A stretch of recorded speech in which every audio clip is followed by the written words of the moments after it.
I'm not sure about you, ladies and gentlemen, but for your boy, the big redhead from the northern beaches, it's never too early to be talking about State of Origin, and today we got a bit of an insight into what both Madge Maguire and Billy Slater are thinking ahead of the 2024 NRL season, because both men have released a 36-man squad for their pre-season State of Origin camps. These camps will take place over the next week, and then all the players will return to their clubs just in time for the pre-season challenge, in which of course the mighty Manly Seagulls will be defending the most prestigious prize in all of Australian sport. But ladies and gentlemen, as always, smash that like button if you enjoyed the video, subscribe to the channel, leave a comment down below if you agree, disagree from these State of Origin pre-season squad selections, and let's get straight into it, ladies and gentlemen. So here is the New South Wales Blues squad. Matt Burton, Stephen Crichton, Josh Addo-Carr, Nico Hines, Cameron McInnes,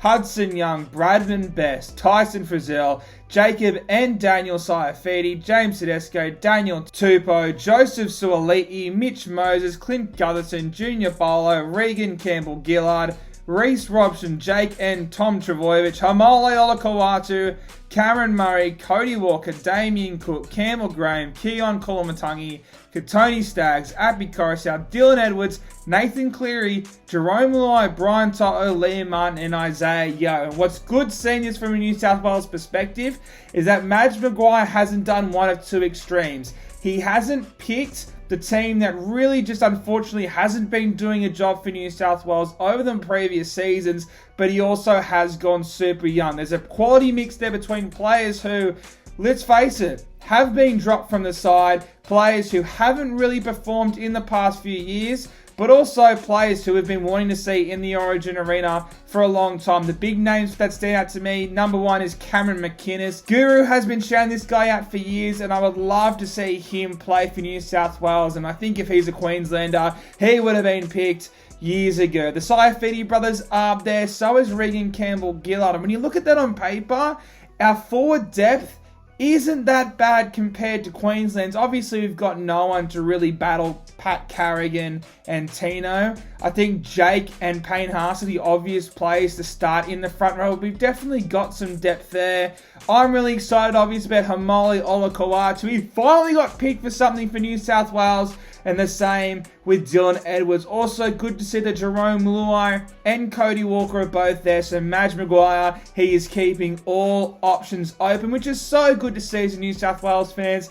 I actually was pretty scared because there have been some gun players for New South Wales that have struggled recently, and I didn't want Madge to go full too young. But he hasn't just gone with the old guys, he's brought in the new one. So it's a perfect mix for me, and I can't wait to see who debuts in 2024. It'll be interesting to see who from this list actually makes the side, and well, how these players all go together, because it's a fairly big squad. These guys have been used to train with a 30-man squad all pre-season, and now they've got a bigger squad, and they're all going to be legends. So I'm excited to see how this goes for New South Wales, and hey, maybe some bloke not even on this list now is going to debut in 2024. But after that dominant New Zealand win, I'm excited to see what Madge Maguire's going to do for the New South Wales Blues. Moving on to Queensland now, I know it's a bit boring, but Jai Arrow, AJ Brimson, Kurt Capewell, Pat Carrigan, Daly Cherry Gotens, Xavier Coates, Selwyn Cobbo, Lindsay Collins, Ruben Cotter, Tom Dearden, Big Tino, Beau Fermor, Dave Fafito, Tom Flegler, Fodawaker, Dane Gagai, Tom Gilbert, Harry Grant, Valentine Holmes, Jermaine Hopgood, Corey Horsburgh, Ben Hunt, Felice Kafusi, Helam Lukey, Ezra Mam, Cameron Munster, Jeremiah Nanai, Corey Oates, Kalen Ponga, The Hammer, Murray Taulagi, Sam Walker, Reece Walsh, and Christian Welsh. Had a bit of a stumble there at the end, but looking at this, I mean, if you told me to pick 34 blokes to play for the Queensland Maroons, then I probably would have guessed these boys. But still, Obviously, there's a reason why this looks safe. It's because nearly all these guys at this point have gotten the job done for Queensland.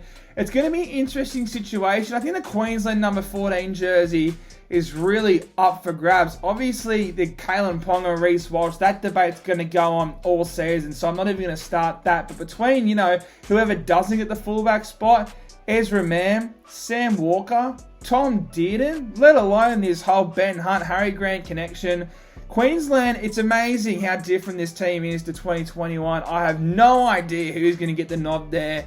This Queensland team is so stacked, and I think this Origin series is going to be an absolute ripper. Hopefully it's not a whitewash for Queensland again.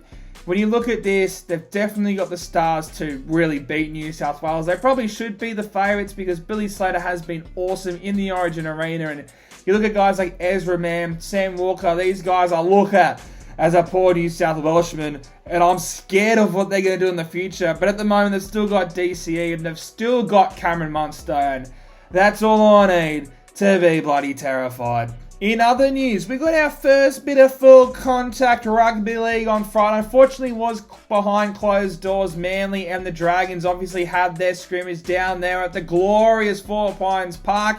And from all sources, this bloke is a bit happy because the Manly Warringah Sea Eagles apparently ran circles around the St. George Illawarra Dragons. Am I putting a bit of hyperbole on that? Probably, but it sounds like it was a great day for Manly. It is the Dragons, and I have tipped them to come last, so I guess it should be. In saying that, though, what gives me so much confidence, and I'm sorry, Dragons fans, but when your head coach, the first thing he says is how good Tom Trbojevic is looking, that fills me with a lot of joy. So it's great to hear that as a Manly fan, that we had a great scrimmage performance against the Dragons today. And it gets worse for Dragons fans because Cody Ramsey is unfortunately out for another season. It absolutely sucks that it's happened to him. Not only does it suck to see a young guy go down, but Cody Ramsey, if you remember, at the end of 2022, was looking real red hot. And he obviously was beating Tyrell Sloan for the starting fullback spot in that year. So it sucks. We're not going to see him maybe ever play NRL again. I'm pretty hopeful. And it's good the Dragons are keeping them despite what happened with Ronald Volkman. But yeah, this one absolutely sucks. On a bright note for the Dragons, I thought I'd include Jack Bird. It is confirmed he will start at right centre. Finally, time to put this Birdie as a utility to bed. The Dragons had to pick a starting spot for Bird. He's one of their better players, and to put him in his best position, I think, makes all the sense in the world. If the Dragons are going to do any sort of miracle and play finals footy. But ladies and gentlemen, let me know in that comment section down below, is there anyone from these State of Origin squads that you would have included? Smash that like button, subscribe to the channel, and I'll see you in the next one.